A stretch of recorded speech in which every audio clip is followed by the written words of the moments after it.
వామీ భూమిసుతా పురశ్చ హనుమాన్ పశ్చాత్ సుమిత్రాసుతః శత్రుఘ్నో భరతశ్చ పార్శ్వదళయోః వాయువాదికోణేషు చ సుగ్రీవశ్చ విభీషణశ్చ యువరాట్ తారాసుతో జాంబవాన్ మధ్యే నీలసరోజకోమలరుచిం రామం భజే శ్యామలం శ్రీరామం భజే శ్యామలం.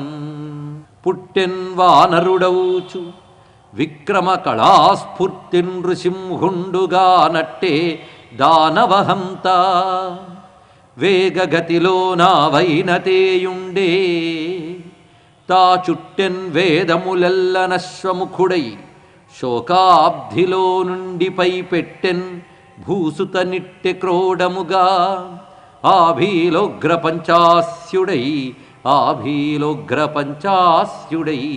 మెట్టెన్నాయద నిదుదూత ఇదే స్వామి రామచంద్ర ప్రభు. స్వామి రామచంద్ర ప్రభు. జాంబవత్ సుగ్రీవ హనుమత్ సీతాలక్ష్మణ భరత శత్రుఘ్న పరివార సమేత శ్రీ రామచంద్ర పరబ్రహ్మణే నమో నమః. మొట్టమొదట రామకథ చెప్పినటువంటి కవి సమ్రాట్ ఎవరయ్యా అంటే ఆంజనేయ స్వామి వారు. అందుకే మహానుభావుడు తులసీదాసు రామాయణం రాస్తూ అరణ్యాల్లో ఇద్దరు తిరుగుతుంటారట. ఒకరు కపులు, ఇంకొకరు కవులు అన్నారు. ఇక్కడ కపి అంటే కోతి, కవి అంటే ఋషి. అంతే కదండి, ఋషులు అక్కడే ఉంటారు. అలాగా ఒక కవి ఒక కపి ఉన్నారు. వాళ్ళిద్దరూ ఆ అరణ్యాలు విడిచిపెట్టిరారు. ఆ అరణ్యాలు వాళ్ళకి నచ్చాయి. ఏమిటా అరణ్యములు అంటే సీతారామ గుణగ్రామ పుణ్యారణ్య విహారిణవు నమో విశుద్ధ విజ్ఞానవు కవీశ్వర కపీశ్వరవు. ఈ శ్లోకం రచించిన వాడు తులసీదాస్. గొప్పగా చెప్తున్నాడు ఇక్కడ. సీతారాముల సద్గుణములని మహారణ్యం ఒకటి ఉంది. అరణ్యంలో మంచి వృక్షాలుంటాయి, మంచి నదులుంటాయి, మంచి మంచి అందాలుంటాయి. అలాగే సీతారాముల గుణగణాలనే సౌందర్యంతో ఉన్న రామాయణం అనే మహారణ్యంలో విడిచిపెట్టకుండా ఇద్దరు తిరుగుతున్నారు. ఒక కవి ఒక కపి. కవి వాల్మీకి, కపి హనుమంతుడు అని చెప్పారు ఇక్కడ. వాళ్ళిద్దరికీ నమస్కారం అంటాడు తులసీదాస్ ఇక్కడ.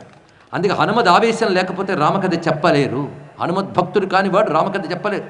విశ్వనాథ వారు ఆపదుద్ధారక హనుమన్ మంత్రాన్ని కొన్ని లక్షలు జపం చేసి, రామతారక మంత్రాన్ని కొన్ని కోట్లు జపం చేసి కల్పవృక్షాన్ని రచించారు. ఇది తెలుసుకోండి ఇక్కడ. హనుమంతుడు ఆవేశిస్తే కానీ రామకథ చెప్పలేమండి, ఆయనే చెప్పాలి. అందుకే హనుమంతుడు రామకథ ఎక్కడ చెప్పాడు? సుందరకాండలో చెప్పాడు. విడతలుగా చెప్పాడు. అమ్మవారికి తెలిసిన కథ, తెలియని కథ, జరగబోయే కథ కూడా చెప్పాడు. అమ్మ రాముడు వస్తాడు, రాక్షస సంహారం చేస్తాడు, అయోధ్యకు వెళతారు, మీరిద్దరూ పట్టాభిషిక్తులు అవుతారు, లోకాన్ని క్షేమంగా ఏలతారు అన్నీ చెప్పాడు. ఇంకేం మిగిల్చాడండి ఇక్కడ. కానీ జరిగిన కథ, జరుగుతున్న రామకథ, జరగబోయే రామకథ మూడింటిని 3 భాగాలుగా ఒక్క సుందరకాండలో చెప్పాడు కనుక సుందరకాండ పారాయణం మొత్తం రామాయణ పారాయణ ఫలాన్ని మనకి ఇస్తున్నది. ఇది హనుమంతుని కవిగా మనం దర్శిస్తున్నాం. ఎందుకంటే హనుమంతుడు గురువు. వాక్కు ఇవ్వాలన్నా, జ్ఞానం ఇవ్వాలన్నా గురువే ఇవ్వాలి కనుక హనుమద్ ఉపాసన ప్రధానంగా జ్ఞానాన్ని ఇస్తుంది. జ్ఞానం పొందడానికి కావలసిన బలాన్ని, ధర్మాన్ని కూడా ఇస్తుంది. కానీ హనుమద్ ఉపాసన పరిపూర్ణ ఉపాసన. బుద్ధిర్బలం యశోధైర్యం నిర్భయత్వం అరోగత అజాడ్యం వాక్పటుత్వంచ హనుమాన్ స్మరణాత్ భవేత్. అమ్మవారికి చెప్పి ఇంకా బయలుదేరతాను తల్లి అంటూ ఉంటే అమ్మవారు అంటున్నారు, వానరవీర, నువ్వు తొందరగా రాముడి వద్దకు వెళ్ళి నా యొక్క వేదాన్ని తొలగించి ఈ రాక్షసులు పెడుతున్న బాధను నువ్వు చూసావు గనక ఆయనకు విన్నవించు. శివశ్చ తెద్వాస్తు హరిప్రవీర. నీ ప్రయాణము హాయిగా కొనసాగుగాక, నీ మార్గంలో అన్ని శుభాలు కలుగ్గాక అన్నది అమ్మవారు. ఇంతవరకు స్వామి వచ్చిన దానిలో ఒక పని అయిందండి. ఇంకా పక్కకెళ్ళి ఒక చోట ఆలోచిస్తున్నాడు. సీతమ్మను చూశాను, ఇప్పుడు ఏం చేయాలి?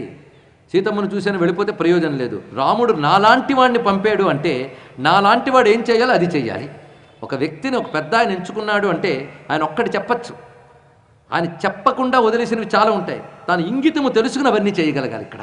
అది ప్రభు కార్యాన్ని తెలుసుకుని దూత ఎలా చేయాలో. చెప్పిన పనికే 100 వంకలు పెట్టేటువంటి వాళ్ళు ఉంటున్న రోజుల్లో చెప్పని పడు కూడా చేసే సమర్థులు ఎంతమంది ఉంటారండి. కానీ హనుమంతుడిని బాగా పరిశీలించాలంటే ఒప్పుకున్న పనిని ఎంత అద్భుతంగా చేయాలో ఆలోచించండి. హాఫ్ మైండెడ్తో చేసిన వాళ్ళు ఆ పని ఈడుస్తూ చేసేది అయ్యింది అనిపించుకుంటారు. పరిపూర్ణ హృదయంతో చేసిన వాళ్ళు ఆ పనిని పూర్ణం చేయడమే కాకుండా ఇంకా తన వారికి పనికొచ్చే మరో 10 పనులు చేస్తారు. ఇది కార్యసాధకుడికి ఉండవలసిన గొప్ప లక్షణం. మేనేజ్మెంట్ స్కిల్ అన్నా, త్రికరణ శుద్ధిగా పనిచేయడం అన్నా చూడండి ఇక్కడ. డబ్బు సంపాదించడానికి పని ఎలా చేయాలో అని చూసేవాళ్ళు ఎక్కువ మంది. కానీ ఈ పనిని నేను పరిపూర్ణంగా ఎలా చేయాలని ఆలోచించే వాళ్ళు ఎంతమందో ఆలోచించింది ఇక్కడ. అదే కృష్ణ పరమాత్మ చెప్పాడు, నువ్వు ప్రయోజనాన్ని ఆశించి పని చేస్తున్నావు, దాన్ని బట్టి నీ దృష్టి ప్రయోజనం మీద ఉంటుంది కానీ పని మీద ఉండట్లేదు. అవునా లేదండి? ₹1,00,000 వస్తుందో పని వల్ల, అంటే నీ దృష్టి పని మీద ఉంటుందో ₹1,00,000 మీద ఉంటుందా? ₹1,00,000 మీద ఉంటుంది. అప్పుడు ఈ పనిని ఇంకోలా చేసో అవినీతి చేసైనా 1,00,000 సంపాదించాలి బుద్ధి పుడుతుంది. కానీ ఎవరికైతే ఫలం మీద దృష్టి ఉంటుందో వాడు పనిని పాడు చేస్తాడు, పనిని సరిగ్గా చేయడు. ఫలాన్ని దృష్టిలో పెట్టుకోకుండా పనిని మాత్రమే చేస్తే ఆ పని అద్భుతమైన ఫలితాన్ని ఇస్తుంది. అది కృష్ణ పరమాత్మ అక్కడ చెప్పింది. వేదాంతమే కాదు, మన జీవితంలో ఏ పని చేసినా ఎలా చెయ్యాలో చెప్పాడు ఆయన. అది పిల్లలకి నేర్పండి. అంటే కర్మణ్యే వ్యాధి కారస్తే అంటే ముసలి వాళ్ళు భగవద్గీత వ్యాసపీఠం మీద పెట్టుకుని కొనుక్కుతూ చదివేది కాదు. కార్యరంగంలో ఉన్న ప్రతివాడికి చెప్తున్నాడు, నీ దృష్టి focus on work not on result. ఇది చెప్తున్నాడు ఇక్కడ. పని మీద దృష్టి పెట్టు, దాన్ని ఎంత పర్ఫెక్ట్గా చేస్తానని ఆలోచించు, త్రికరణ సిద్ధిగా తప్పకుండా ఆ పని సత్ఫలితాన్ని ఇస్తుంది అని అక్కడ కృష్ణుడు చెప్పాడు. ఇక్కడ హనుమంతుడు చేశాడు. ఇది చూడండి, ఇక్కడ పనిని ఎంత పరిపూర్ణంగా చేశాడు. ఆ పరిపూర్ణత ఇంకా కొనసాగుతుంది. కార్యే కర్మని నిర్దిష్టే, మనం చెప్పుకున్నాం కదా కోటబుల్ కోట్స్ అని, మొత్తం వర్కింగ్ టెక్నిక్స్ అండి ఇవన్నీ కూడా ఎలా చేయాలనేది. కార్యే కర్మని నిర్దిష్టే యో బహూన్యపి సాధయేత్ పూర్వకార్యావిరోధేన స కార్యం కర్తుమర్హతి. గొప్ప మాట చెప్పాడు. చెప్పిన పని మాత్రమే కాకుండా తన ప్రభువుకి పనికొచ్చే ఇతర కార్యములు కూడా చేసేవాడు. అది అసలు పనికి ఎసరు పెట్టకుండా, అది ఒకటి. అది చాలా ముఖ్యమండి. అసలు విడిచిపెట్టి మిగిలిన సాధించుకొస్తుంటారు కొంతమంది. అందుకే గొప్ప మాట అండి, పూర్వకార్య అవిరోధేన. ఆ మొదటి పని ఏదుందో దానికేమి విరోధము కాకుండా యో బహూన్యపి సాధయేత్, మిగిలిన ప్రయోజనాలను కూడా ఎవడు సాధిస్తాడో వాడు ఉత్తమ కార్య సాధకుడు. అటువంటి వాడు. అందుకే నేను ఇప్పుడు చేయాల్సింది చాలా ఉన్నది. ఎందుకంటే నా ఏకసాధకో హేతు స్వల్పస్యాపీహ కర్మణ యో హ్యర్థం బహుదా వేద స సమర్థ అర్థ సాధని. ఎన్ని యుగాలు మారినా ప్రపంచము, వ్యక్తి, సమాజము, కంపెనీలు, వ్యాపారము ఏవి అభివృద్ధి సాధించాలన్నా ఈ శ్లోకాలే ప్రమాణం. గుర్తుపెట్టుకోండి, ఎంత గొప్ప చెప్తున్నాడు. చిన్న పని అయినప్పటికీ కూడా దాన్ని సాధించడానికి అనేక ఉపాయాలు ఉంటాయి. ఈ అన్ని ఉపాయాలు ఎవడికి తెలిసి వినియోగిస్తాడో వాడే నిజమైనటువంటి ప్రయోజకుడు. ఇది చెప్తున్నారు ఇక్కడ. అన్ని ఉపాయాలు తెలియాలి అని నిర్ణయించుకొని ఇప్పుడు అనుకుంటున్నాడు, నేను చేయాల్సింది చాలా ఉంది. ఇలా వచ్చి అలా వెళ్ళిపోతే ఎలాగా? ఫలానా వాడు వచ్చాడు, ఆ ఒక్కడొచ్చే ఇంత గడగడలాడించాడే, ఇంకా మిగిలిన వాళ్ళు వస్తే ఏమైపోతామని టెర్రర్ పుట్టాలి రావణాసుడికి. ఇది చూడండి ఇక్కడ. శత్రువుని మానసికంగా బలహీనపరచడం ముందు అవసరం, తర్వాత దైహికంగా భౌతికంగా వెళ్ళి కొట్టచ్చు. ఇది ఒక రాజనీతి. ఆ రాజనీతిని చూపిస్తున్నాడు. ముందు మానసికంగా బలహీనపరచాలి. ఎందుకంటే ఈ సామాన్యుడు కాడు. ఇంత అసామాన్యుడు వచ్చి ఏమి అరగనట్టు వెళ్ళిపోతే ఇంపాక్ట్ ఎక్కడ ఉంటుంది? కనుక ఆయన వచ్చి వెళ్ళాడు అని ఇంపాక్ట్, ఒక ప్రభావం కనబడాలి లంకలో. రావణాసుడు గడగడలాడాలి, కనుక వచ్చినట్టు చేయాలి. అంటే రావణాసుడి దృష్టి తన మీద పడాలి. పడాలంటే ఏం చేయాలి? చుట్టూ ఒకసారి ఆలోచించాడు. అమ్మా నా పని నేను చేసుకుంటాను అన్నాడు. నీ ఇష్టం నాయన అంది ఆవిడ. ఆవిడకి తెలియదేముంది? చూశాడు. ఇప్పుడు చేయబోతున్నాడు. ఏమిటి? చూసిరమంటే కాల్చి వచ్చాడు. ఏమిటయ్యా ఈ పని? చూసిరమంటే కాల్చి రావడమా? అంటే విశ్వనాథ వారు ఇక్కడ గొప్ప చమత్కారం చెప్పారు. చూపులో అగ్గి కలవా అని చూడుమనుట, కాల్చవలసిన దానిని కాల్చుమనుట. చాలా రమ్యమైన మాట చెప్పారు. ఎవడు చూపులో నిప్పుందో వాడిని చూసిరారా అంటే కాల్చిరారా అని అర్థమే అన్నారు ఇక్కడ. ఇప్పుడు ఆంజనేయ స్వామిని ఒక్కసారి అర్థం చేసుకుందాం. హనుమంతుడు ఎవడు? సాక్షాత్ పరమేశ్వరుడు. కానీ అవతరించినప్పుడు పరమేశ్వరుడి వేషం ఉండదు, కానీ పరమేశ్వరుడు లక్షణం ఉంటుంది. తెలుసుకోండి ఇక్కడ. అది అవసరం, ముఖ్యం. విష్ణువు రాముడిగా అవతరించినప్పుడు మానవ వేషం ఉండొచ్చు, కానీ లోపల నిలువెల్లా విష్ణువే. తెలుసుకోండి ఇక్కడ. అలాగే హనుమంతుడు అవతరించినప్పుడు వానరుడు, కానీ నిండా శివుడే. మరేమున్నది ఇక్కడ? ఇది తెలుసుకోవాలి ఇక్కడ. ఆ మహారుద్రమూర్తి ఉన్నాడే, ఆ రుద్రుడికి 3 నేత్రములు, అవునా లేదా? త్రినేత్రుడు. మరి హనుమంతుడికి ఎన్ని కళ్ళు? కథ ప్రకారంగా 2, కానీ ఉపాసకుడికి 3 కళ్ళు చూపిస్తాడు ఆయన. నానాలంకరణం త్రిపంచనయనం దే దీప్యమానం రుచ. సజ్జోజాత వామదేవ ఘోర తత్పురుష ఈశాన 5 ముఖాలతో శివుడుంటే, వానర నారసింహ ఖగరాట్ క్రోడ అశ్వ వక్త్రాలతో ఈ మహానుభావుడు ప్రకాశిస్తున్నాడు. ప్రతి ముఖానికి 3 కళ్ళు చొప్పున 15 కళ్ళుట. 3 కళ్ళవాడు. మరి 3 కళ్ళు రామాయణంలో లేవండి అంటే నీకు సరియైన కన్నుతో చూడటం రాదురా అని చెప్పాలి ఇక్కడ. ఒక అవతారమూర్తి తన దేవతా లక్షణాన్ని కథలో చూపిస్తాడు, తను చేసిన పనిలో చూపిస్తాడు, రూపంలో చూపించాడు. తెలుసుకోండి ఇక్కడ. రుద్రుడు 3 కళ్ళు ఎలా వాడుకున్నాడో హనుమంతుడికి చూద్దాం. ఆ మహారుద్రుడు పగ ఏకపాద రుద్రస్వరూపుడు ఆయన ఇక్కడ. ఆ రుద్రమూర్తి చూపించినటువంటి తత్వం ఎలా ఉన్నది అంటే 3 కళ్ళతో ఏం పని చేశాడో చూద్దాం. ఒక కన్ను సూర్యుడు, ఒక కన్ను చంద్రుడు, ఇంకో కన్ను అగ్ని కదా. 3 కళ్ళని చక్కగా వాడాడు ఆయన. మనకి 2 కళ్ళు చూపు ఒక్కటే అని 3 కళ్ళు 3 రకాల చూపులు. ఎలా చేశాడో చూడండి. మొట్టమొదటి సూర్యనేత్రం. సూర్యుడు ఏం చేస్తాడు? నలుసంత వస్తువునైనా చూపిస్తాడు ఆయన. ఒక వస్తువుని చక్కగా మనం వెతకగలమంటే సూర్యకాంతిలోనే వెతకగలం. ఏ రాత్రి ముక్కు పడుకో చెవిపోగో పడిపోయింది అనుకోండి, లైట్లతో వెతికి కనబడకపోతే పొద్దున చూద్దానండి అంటాం. ఏమిటా పొద్దున్న సూర్యుడు వస్తాడు, అన్ని లైట్లు కూడా గొప్పవాడు, కానీ నలుసునైనా చూపించగలిగే శక్తి సూర్యుడికి ఉంది. అందుకే సీతమ్మని వెతికేటప్పుడు సూర్యనేత్రంతో వెతికాడు. ఆయన గాలించి గాలించి వెతికాడు, కానీ సూర్యనేత్రంతో వెతికాడు మొత్తం. వేదంలోనే మిత్రస్య చక్షుషా సమీక్షామహే అనొక మంత్రం ఉంటుంది. సూర్యనేత్రంతో సమీక్షిద్దాం అంటే మొత్తం వెతుకుదాం, పరిశీలిద్దాం అని. కానీ పరిశీలించేటప్పుడు సూర్యుడిలో వెతికాడు ఆయన. తర్వాత అమ్మవారి తాపాన్ని పోగొట్టేటప్పుడు, ఆనందం కలిగించేటప్పుడు చంద్రనేత్రాన్ని ప్రయోగించాడు. ఇక్కడ ఆ హనుమంతుడి మాటల వల్ల సీతమ్మలో ఉన్న తాపమంతా పోయి చల్లబడింది, శాంతింపబడింది. చంద్రోదయంతో మనస్సు ఎలా చల్లబడుతుందో అలాగా. కానీ తన చంద్రదృష్టితో సీతమ్మని చల్లార్చాడు. 2 పనులు అయిపోయాయి, ఇంక మిగిలింది 3వ కన్ను పని. అది చేయబోతున్నాడు కొద్దిసేపట్లో. మొత్తానికి త్రినేత్రాలు ఎలా వాడాడు తెలుసా? కథలో, కావ్యంలో అవతారతత్వాన్ని ఎలా అర్థం చేసుకోవాలనే చూపు ఒకటి ఉండాలండి, అప్పుడు ఇవన్నీ తెలుస్తాయి ఇక్కడ. అటువంటి హనుమ రుద్రుల్లో 2 కళ్ళు చూపించాడు, 3వ కన్ను తెరవబోతాడు. తెరిచినప్పుడు చూద్దాం. ఇప్పుడు అనుకుంటున్నాడు తను చేయాల్సిన పని ఏమిటి. ముందు రావణుడు దృష్టి పడాలి. ఎవడూ చేయలేని పని చేస్తే రాముడు దృష్టి పడతాడు, లేకపోతే ఆయన అసలు కింగు. ఆయన ఎందుకు చూస్తాడు? బంట్లో చూస్తారు పని. దృష్టి ఎవరిది పడాలంటే పైవాడి దృష్టి పడాలి. అంటే పైవాడికి కూడా హడలెత్తి పని చేయాలి. అక్కడున్న అశోకవనాన్నంతటినీ కాసేపట్లో చిందరవందర చేసి అక్కడున్న తోరణం మీద కూర్చున్నాడు. తోరణం అంటే ముఖద్వారం. ముఖద్వారం మీదకి వెళ్ళి కూర్చున్నాడు. ఎంత నాశనం చేశాను, ఇంకా కబురు రాలేదేమిటి అని. ఈ లోపల నాశనాన్ని చూసినటువంటి అశోకవనంలో ఉన్న కాపలాదారులుగా ఉన్నవాళ్ళు, సీతమ్మ చుట్టూ ఉన్న రాక్షస స్త్రీలు వాళ్ళు లేచి వచ్చి, అతడు ఎవడు ఆ కోతి, నీకు తెలుసు అని అనుకుంటున్నావు, ఇందాక మేము నిద్రపోతున్నాడు మగతగా నీతో మాట్లాడినట్టు అనిపించింది, ఎవడా కోతో చెప్పు అంటే, నాకేం తెలుసు అన్నది సీతమ్మ. ఎందుకంటే ఎలాంటి వేషాలు మార్చొచ్చో, ఉన్న రూపం కాకుండా కొత్త రూపాలు ఎలా ధరించొచ్చో, ఇవి కామరూప విద్య మాలాంటి వాళ్ళకి ఎలాంటి తెలుస్తుంది.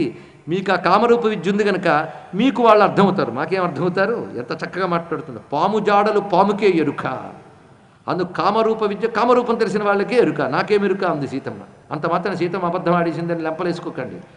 సత్యం అంటే ఏమిటో అసత్యం ఏంటో తెలియాలి, సందర్భశుద్ధి ప్రకారంగా మాట్లాడాలి. సీతమ్మ అబద్ధం ఆడలేదు, నిజము చెప్పలేదు, అప్పుడు ఎలా మాట్లాడాలి. సీతమ్మ అబద్ధం ఆడలేదు, నిజము చెప్పలేదు, అప్పుడు ఎలా మాట్లాడాలి, అలా మాట్లాడేది తెలియాలి. ఎప్పుడైతే ఆ విధంగా చెప్పింది ఇంకేమితో లాభం లేదని పరిగెత్తారు వాళ్ళందరూ. రావణాసుడితో చెప్తున్నారు, ఒక మహావానరుడు వచ్చాడు, అతడు సీతతో మాట్లాడడం చూసాం మేము మగతగా, అప్పుడు ఇంతున్నాడు, మొత్తం అశోకవనాన్ని ధ్వంసం చేసి కూర్చున్నాడు, ఇప్పుడు అంతున్నాడు. మామూలుగా లేడు ఆయన, సామాన్యుడు కాడు. పైగా అతను ఎవడో మేము పోల్చుకోలేకపోతున్నాం, కానీ మేము గమనించిన దాన్ని బట్టి సీతకు తెలిసిన వాడే అయి ఉంటాడు అనగానే రావణాసుడికి మహాకోపం వచ్చింది. అశోకవనం ధ్వంసమైపోయింది అనగానే మహాకోపం వచ్చింది. ఎందుకంటే అశోకవనం ఎలా నిర్మాణం చేసాడనేది రావణాసుడికి తెలుసు. ఆయన విశ్వకర్మ సహాయం తీసుకుని ప్రత్యేకంగా నిర్మాణం చేసుకున్నాడు అశోకవనం.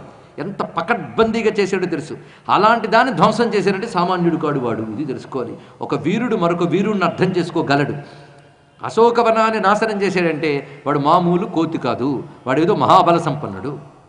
ఏమైనా తను ముచ్చటపడి కట్టుకున్న అశోకవనం ధ్వంసమైందని కానీ మహాకోపం వచ్చి, ఆ కోపము దుఃఖము కలిసిపోయి ఉక్రోషంతో ఆవేశంతో రావణాసుడి కళ్ళ నుంచి నీళ్లు వచ్చాయి. ఎలా వచ్చాయో వర్ణిస్తున్నారు వాల్మీకి. అత్యద్భుతమైన కవిత్వం చెప్పాడు ఇక్కడ. దీప్తాభ్యామివ దీపాభ్యాం సార్చిష స్నేహ బిందవ. ఒక్కొక్కసారి దీపం వెలిగించినప్పుడు ఒత్తు నుంచి నూనె చుక్కలు పడుతూ ఉంటాయి. అలాగే ఎర్రని దీపాల్లాంటి రావణాసుడి కళ్ళల్లోంచి నూనె చుక్కలాగా కన్నీళ్లు పడ్డాయని చెప్పాడు. ఎంత అద్భుతమైన విషయం చెప్పాడు చూడండి. ఇక్కడ వేడిమి ఎలా ఉందో చెప్పాడు. అలా ఉక్రోషంతో ఒక్కసారి తేషామశీతి సహస్రం ఆత్మన సదృశాన్ శూరాన్ కింకరాన్ నామ రాక్షసాన్, తనతో సమానమైన బలం కలిగినటువంటి 80,000 మంది యోధులని పంపించాడు హనుమను మట్టు పెట్టడానికి. చూడండి, తనతో సమానమైన వాళ్ళు. ఏమిటి అంతమందిని పంపాడు అంటే, అలాంటి వాడిని కొట్టాలంటే ఎంతమందిని పంపాలో అంచనా వేసుకుని పంపించాడు. ఊరికి ఆవేశంతో కాదు. అశోకవనాన్ని ధ్వంసం చేశారంటే అతన్ని ఎదుర్కోవడం ఎవరి వల్ల కాదు. ఆత్మన సదృశాన్ క్రూరాన్, క్రూరులు తనతో సమానమైన వరం కలిగినటువంటి 80,000 మంది యోధుల్ని పంపాడు. ఒక్కసారి రావణాసుడు వాళ్ళందరూ బయలుదేరి వస్తున్నారు. అప్పుడు హనుమంతుడికి ఉత్సాహం కలిగింది, ఎంతో ధ్వంసం చేసినా ఎవడు రాలేదని. అప్పుడు తోరణం మించి కిందకు దుమికాడు ఆంజనేయ స్వామి. ఇక్కడ ఆ దుమికి మళ్ళీ తోకనెత్తి పిడిమిని కొట్టాడు నేల మీద. హనుమంతుడు ఎప్పుడైనా లేచి తోక కొట్టాడు అంటే ఒక ఫేజులోంచి మరొక ఫేజులోకి వెళ్ళాడని అర్థం. ఇది తెలుసుకోవాలి. ఇక్కడ ఒక దశలోంచి మరో దశలోకి మారుతున్నాడు. అప్పుడు యోగాంజనేయుడు వీరాంజనేయుడు అప్పుడు చూపించాడు. ఇప్పుడు సీతమ్మ దగ్గర వినయాంజనేయుడు, ఆనందాంజనేయుడు, అభయాంజనేయుడు మళ్ళీ మహావీరాంజనేయుడిగా మారుతున్నాడు, ప్రతాపాంజనేయుడు అవుతున్నాడు. అందుకే ప్రసన్నాంజనేయుడు ఆయనే, ప్రతాపాంజనేయుడు ఆయనే. తెలుసుకోండి, ఇక్కడ సమర్థత అంటే అలా ఉండాలి. కానీ ఎప్పుడు ప్రసన్నత, సాత్వికత, నేను అంతేనండి, నాదంతా వేదాంతం అంటే లాభం లేదండి. అవసరమైనప్పుడు ప్రచండత్వం చూపించగలగాలి. దృష్టంతో రావణుడి మీద అయింది. తాను చెయ్యబోతున్న ఈ ప్రకటన మొత్తం లంకంతా వ్యాపించి అందరు గడగడలాడాలి. కనుక ఇది ఎంత మంత్రమో అంత రాజనీతి ఉందిలో పరిశీలిద్దాం.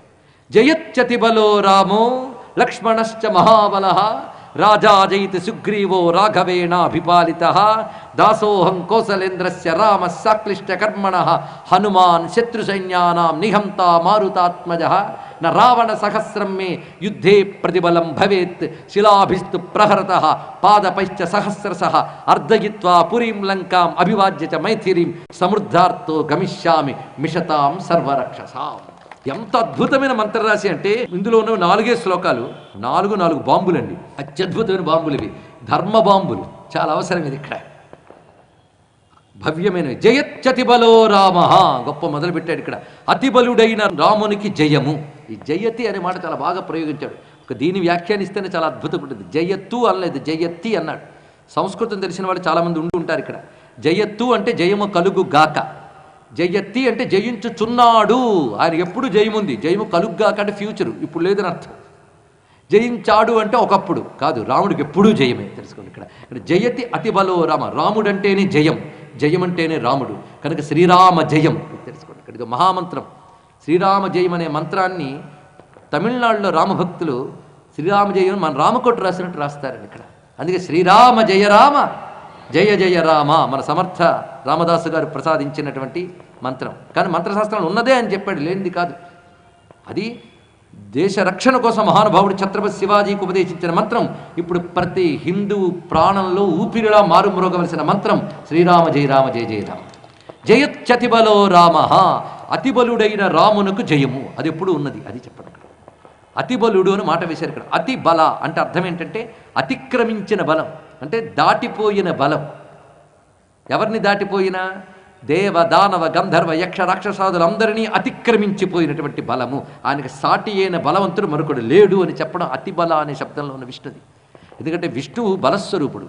ఆయన బలం ఎలాంటి బలము అంటే మిమ్మల్ని, నన్ను, అణువుని, బ్రహ్మాండాల్ని, నక్షత్రాల్ని, గ్రహాల్ని, సమస్త విశ్వాన్ని తన చేతితో నడిపిస్తున్న మహాబల సంపన్నుడు విష్ణువు. కనుక విశ్వం ఎవరి వల్ల నడుస్తోందయ్యా అంటే మా విష్ణువు వల్ల అన్నది వేదం.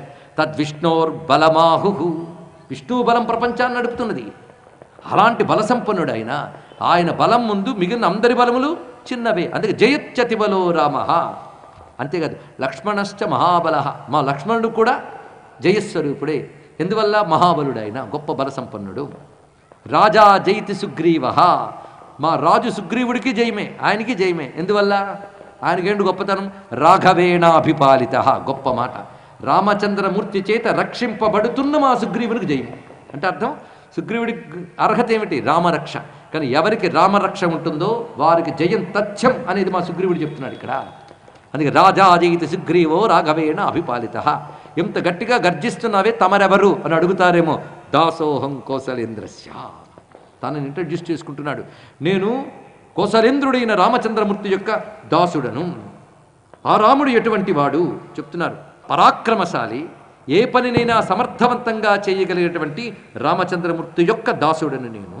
అటువంటి దాసుడిని నేను సామాన్యుణ్ణి కాను. హనుమాన్ శత్రు సైన్యానాం నిహంత మారుతాత్మజ, సర్వశత్రు సైన్యాల్ని నశింపజేయగలిగే వాయుపుత్రుడైన హనుమంతుడిని నేను. నా బలం ఎలాంటిదో తెలుసా? న రావణ సహస్రం మే యుద్ధే ప్రతిబలం భవేత్, వేల కొలది రావణులైనా నా ఎదురుగా నిలబడలేరు. ఇది హనుమంతుడు చెప్తున్నాడు. చూసారా, ఎక్కడ వినయం చెప్పాలో అక్కడ చెప్పాలి, ఎక్కడ వీరం చెప్పాలో అక్కడ చెప్పాలి. ఎందుకు సీతమ్మ దగ్గర అమ్మ నేనేమిటి, నాకంటే గొప్పవాళ్ళు చాలామంది ఉన్నారు, ఏది మెత్తగా మాట్లాడాడు. ఇక్కడ అలా మాట్లాడకూడదు, ఇక్కడ ఇదే ప్రకటించాలి. ఇక్కడ వేల కొలది రావణులైనా నా ముందు నిలబడలేరు అంటున్నాడు. ఇక్కడ అంటున్న ఆయన ముందేమన్నాడు? దాసోహం అన్నాడు. ఈ మాట రావణుడికి కూడా వినబడుతుంది. మొత్తం లంకంతా వింటారు. విన్నాక వాళ్ళకి ఏమనిపిస్తుందంటే, దాసుడు ముందే వేల కొలది రావణులు నిలబడకపోతే అసలు ప్రభు అయిన రాముడు వస్తే మా గతి ఏమిటని భయం పుట్టాలి. అదండి దీనిలో ఉన్నటువంటి ఆంతర్యం. రాజనీతి ఎంత గొప్పగా ఉన్నది, హనుమంతుడి మాట ఎంత గొప్పగా ఉంటుందో చూడండి. నా రావణ సహస్రమే యుద్ధే ప్రతిఫలం భవేత్. పైగా వేల కొలది రావణులు కొట్టేటప్పుడు నేనేం పెద్ద కష్టపడక్కర్లేదు. మీరందరూ ఆయుధాలు వేసుకోవాలి, కవచాలు వేసుకోవాలి, కిరీటాలు పెట్టుకోవాలి, ధనుర్బాణాలు పట్టుకోవాలి, ఇన్ని చేసి రథాల మీద రావాలి. నాకేం అక్కర్లేదు. శిలాభిస్తు ప్రహరత పాదపైత్య సహస్రశ. రాళ్ళేసి కొడతా, చెట్లు వేసి కొడతా. అర్ధయుత్వా పురీం లంక, మొత్తం లంకనంతటినీ నా కాలు కింద రాసి వేసి సీతమ్మకి దండం పెట్టి వచ్చిన పని పూర్తి చేసుకుని వెళ్ళిపోతానన్నాడు. ఇందులో మీరు గమనిస్తే జయచతువులో నుంచి ఇప్పటి వరకు సుందరకాండంతా 4 శ్లోకాల్లో ఉంది. అది దీని రహస్యం అండి. ఇక్కడ రాముడు, లక్ష్మణుడు, సుగ్రీవుడు తనని పంపడం, తాను రావడం, ఇక్కడ అందరినీ సంహరించడం, సీతమ్మకి నమస్కరించడం, క్షేమంగా వెళ్ళిపోవడం. సుందరకాండంతా 4 శ్లోకాల్లో ఉంది గనక మహర్షులు దీన్ని సంపూర్ణ మహామంత్రం అని చెప్పారు. దీన్ని ఒక్కటి విడిగా చదివిన జయమంత్రం ఈ 4 శ్లోకాలు, లేదా రామాయణం సుందరకాండ పారాయణ చేసినప్పుడు సంపుటీకరణతో దీన్ని చేస్తారు. ఒక విధంగా ఈ మహామంత్ర ప్రభావం చేత భారతదేశం క్షేమంగా ఉండుగాక, సనాతన ధర్మం క్షేమంగా ఉండుగాక, దీనికి విఘాతం కల్పించే కుట్రదారులందరూ కూడా దెబ్బతినుగాక అని మనం ప్రార్థన చేసుకున్నాం. ఇక్కడ తస్య సన్నాద శబ్దేరతే భవన్ భయశంకితాహ. ఆయన అనుకున్న జరిగిందండి. ఇక్కడ ఆ మాట గర్జించి ప్రతిధ్వనించింది. దానితో అందరూ గడగడ వణికారు. మొత్తం కూడా ఆయన లక్ష్యమే అది. 80,000 మంది వచ్చారు. అబ్బో 80,000 మందిని భయమే లేదు దీనికి. వాళ్ళు ఎలా వస్తున్నారు ఈయన మీదకి అంటే, మండుచున్న అగ్నిపైకి మిడతల గుంపు వచ్చినట్టు వచ్చారు. ఎంత ఉపమానాన్ని చెప్పాడు వాల్మీకి చూడండి. మిడతల గుంపు అగ్ని మీదకి వస్తే ఏమవుతుంది? తగలబడుతుంది. ఆయన ఎలా యుద్ధం చేశాడని చాలా చెప్పారు, కానీ మనకి ఎందుకులేండి. మొత్తం మీద పోయారు వాళ్ళందరూ కూడా. హనుమ చేతిలో దెబ్బతిన్నారు. ఏదో న్యూస్ చేరవేడారు, ఒకరు ఇద్దరు మిగిలారు. వాళ్ళు వెళ్ళి చెప్పగానే రావణుడికి మహాకోపం వచ్చింది. ఇప్పుడు రావణుడికి వాళ్ళ తాతల కాలం నుంచి పెద్ద మంత్రి కూడా ఉన్నాడు, ప్రహస్తుడు అనేటువంటి వాడు. అమ్మ తరపు బంధువులు వీళ్ళందరూ. ఎందుకంటే వాళ్ళ అమ్మ రాక్షసి కైకసి. ఆ ప్రహస్తుడు వాళ్ళందరూ దగ్గర పెట్టుకున్నాడు ఆయన. ఆ ప్రహస్తుడు కొడుకు జంబుమాలి అనేవాడు ఉన్నాడు. వాడు పెద్ద వీరుడు. వాడు బయలుదేరాడు. నేను వెళ్ళి అతని పని చెప్తాను అని కొంత సైన్యంతో బయలుదేరాడు. మొదటి వాళ్ళు ఏ దారిలో వెళ్ళారు, ఈయన ఆ దారిలోనే వెళ్ళాడు. అంటే వాళ్ళ పని కూడా పూర్తయిపోయింది. ఆ సైన్యం వచ్చినప్పుడు కూడా హనుమంతుడు మళ్ళీ లేచి దుమికి, అంటే అతని పని ఏమిటంటే వచ్చిన వాళ్ళందరిని కొట్టేయడం, మళ్ళీ ముఖద్వారం మీద కూర్చోవడం, మళ్ళీ ఎవరైనా వస్తే ఒకసారి దిగి తోకత పెడియమని కొట్టి గర్జన చేయడం. అప్పుడు గర్జన చేస్తున్నాడు, అస్త్రవి జయతాం రామ, అస్త్రవేత్త అయిన రాముడికి జయము. మళ్ళీ ఇదే ఘోష వస్తుంది అక్కడ, జయఘోష 2 పర్యాయాలు మనకు కనబడుతుంది ఇక్కడ. ఆ పని చేసి వచ్చిన వాళ్ళందరినీ పూర్తి చేసి మళ్ళీ వెళ్ళి ముఖద్వారం మీద కూర్చున్నాడు. అప్పుడు ఆ తర్వాత 7 మంత్రిపుత్రులు, అంటే జంబుమాలికి సోదరులు 7 ఉన్నారు. ఆ 7 పంపించాడు రావణాసురుడు. ఆ 7 మహా ఉత్సాహంతో వచ్చారు. 7 పని కూడా పూర్తయిపోయింది. హనుమంతుడి చేతిలో దెబ్బతిన్నారు. ఇక ఆ తర్వాత 5 మహాసేనాధ్యక్షులను పంపిస్తున్నాడు రావణాసురుడు. 5 వీళ్ళు సేనాధ్యక్ష పంచకం, చాలా గట్టివాళ్ళు వీళ్ళు. విరూపాక్షుడు, యూపాక్షుడు, దుర్ధరుడు, ప్రఘసుడు, భాసకర్ణుడు. వీళ్ళు వాళ్ళని పంపినప్పుడు మాత్రం కొంచెం రావణాసురుడు మాట్లాడుతున్నాడు. ఇదివరకు వెళ్ళండి పంపాడు. వాళ్ళకి పంపించేటప్పుడు మాత్రం, ఇదిగో మీరు మహావీరులే, నేను ఒప్పుకుంటాను, ఎంతవరకు మీకు ఎదురు లేదు, దేవతను కూడా గడగడలాడించారు, కానీ ఇక్కడ మాత్రం జాగ్రత్తగా ఉండాలి. ఎందుకంటే అతడు మామూలు వానరుడు కాడు. నువ్వు చూసావా ఏమిటి? వింటున్న ప్రతాపం బట్టి చెప్పచ్చు అలాంటి వాడు. ఒక వీరుడిని అర్థం చేసుకోగలడు. అతడు ఎటువంటి వాడో నేను చెప్తున్నాను వినండి. ఇప్పుడు వెళ్ళిన వాళ్ళు సామాన్యులు కాదు. అంతమంది దెబ్బతిన్నారు అంటే, అశోకవనాన్ని ధ్వంసం చేశారంటే, నహ్యహం తం కపిం మన్యే కర్మణ ప్రతితర్కయత్. అతడు చేసిన పనుల్ని ఆలోచిస్తే అతడు మామూలు వానరుడు కాడు. అసలు వానరుడు కాడు. నేను అనుకుంటున్నా సర్వదా తన్మహద్భూతం మహాబల పరిగ్రహం. ఏదో ఒక మహద్భూతము, భూతం అంటే దెయ్యమని ప్రేతమని కదా అర్థం. ఏదో ఒక మహాస్వరూపం అది వానరుడు కాడు. నిజానికి ఒక మాట నిజమేనండి, అదేదో అనిర్వచనీయ మహాస్వరూపం ఆయన. అది చెప్పడం వానరోయమితి జ్ఞాత్వా నగిశుద్ధ్యతి మే మనః. ఏదో వానరుడు అన్న మనస్సు ఒప్పుకోవడం లేదు. అందుకు మీరు జాగ్రత్తగా ఆయన దగ్గర ప్రవర్తించండి. అతన్ని నాగయక్ష గంధర్వ దేవాసురుడు కూడా సంహరించలేరనేది స్పష్టమైపోతుంది. ఎందుకంటే వానర వీరులు ఎలాంటి వారో నాకు తెలుసు. ఇదివరకు చాలామందిని చూశాను. దృష్టాహి హరయ పూర్వం మయా విపుల విక్రమాహ వాలీచ సహ సుగ్రీవో జాంబవాంశ్చ మహాబల నీల సేనాపతిశ్చేవ ఏచాన్యే ద్వివిధాదయ. ఇక్కడ రావణాసురుడు చెప్పిన వానరుల లిస్టు గుర్తుపెట్టుకోండి. నాకు చాలామంది వానరులు ఇదివరకు తెలుసు. వాలి తెలుసు, సుగ్రీవుడు తెలుసు, జాంబవంతుడు తెలుసు, నీలుడు తెలుసు, ద్వివిధుడు తెలుసు. వాళ్ళందరూ మహాబల సంపన్నులు. వాళ్ళ దగ్గర రావణుడే తక్కువ. ఇదివరకు వాలి దగ్గర బాగా అనుభవం అయిపోయింది. ఇప్పుడు వాళ్ళ పేర్లు చెప్పండి, హనుమంతుడి పేరు లేదు. పరిశీలించండి ఇక్కడ. ఎందువల్ల? మీ అభిప్రాయాలను సూచనలను మాకు తెలియజేయాల్సిన చిరునామా భక్తి TV, care of Rachana television private limited, road number 92, Jubilee hills, Hyderabad 5,96,000. మా ఇమెయిల్ ఐడి bhaktihyd@gmail.com.